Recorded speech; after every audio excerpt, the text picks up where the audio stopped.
This man saves $500 every day. He has been saving for a full 35 years. What's strange is, he lives like a homeless person, using an old toothbrush to tidy his hair. Even the mirror in front of him is pieced together from piles of nail clippers. What's even stranger is, Robert hangs a bottle of mineral water in midair every day, using a needle to poke 3 small holes at the bottom of the bottle, thoroughly enjoying his shower with drinking water. After cleaning up, he begins his daily morning exercise, kneeling on the ground to pray, but the object of his prayers is just an ordinary red backpack.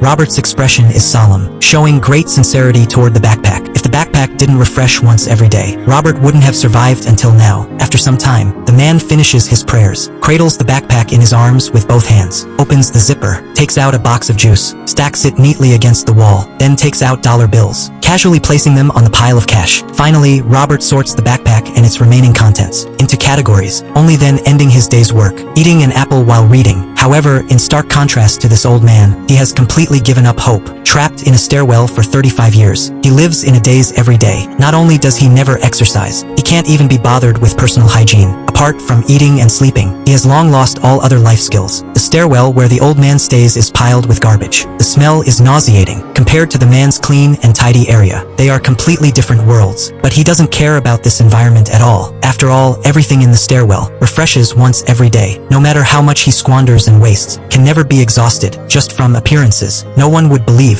this slovenly old man was once a handsome police officer, while the energetic man beside him was originally just a thief. What's even more outrageous is, 35 years ago, the old man accidentally shot and killed the man's brother. But in this endless loop, this stairwell they can never escape. The two have long since become dependent on each other. However, just when the man thought life would continue peacefully like this forever, the unexpected happened. That day, the old man suddenly clutched his head, crying out in pain. Robert hurried to his side, looking at him anxiously. At that moment, the old man seemed to be suffering some tremendous agony, continuously muttering incoherent words. Before the man could figure out what was happening, the old man had already died, completely without breath. After the old man's death, Robert became anxious and restless, not knowing how he could endure the time ahead all alone. He ran back and forth on the stairs, trying to distract himself, but this had no effect at all. After just 1 week, Robert's mental state began to deteriorate. The oppressive environment of the stairwell made the lonely man become irritable, turning the carefully maintained stairwell into chaos. To find release sooner, Robert took out the gun that had been sealed for 35 years, crying as he put the cold barrel into his mouth, wanting to end it all. However, no matter how hard he tried, he couldn't pull the trigger. After 35 years, the gun could no longer fire, completely unable to function properly. In the end, the man desperately realized he would continue to be trapped in this endlessly looping stairwell, never able to escape.